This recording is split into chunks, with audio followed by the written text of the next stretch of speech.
નમસ્કાર, હું પરમાનિધિ જયેશભાઈ.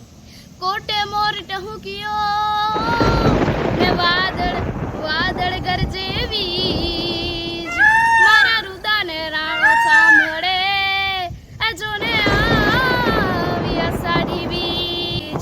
અષાઢી બીજ એટલે કે કચ્છી લોકોનું નવું વર્ષ, એટલે કે આપણા બધાયનું નવું વર્ષ. અષાઢી બીજ શુક્લ પક્ષ બીજના દિવસે ઉજવવામાં આવે છે. આ દિવસે કચ્છના લોકો ખૂબ જ ખુશ થાય છે.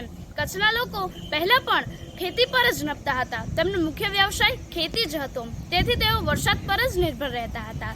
અષાઢી બીજ એટલે કે વરસાદના આગમનની શરૂઆતની નિશાની છે.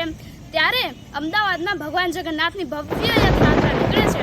એ યાત્રા જોઈને આપણે એમ ગાવાનું મન થાય કે કર્ણાવતીમાં વાગે ઝાલરું, અષાઢી બીજ ઉજવાય છે જગન્નાથજી, રૂપ કડે રથડે રે જગન્નાથ જોવા મળે.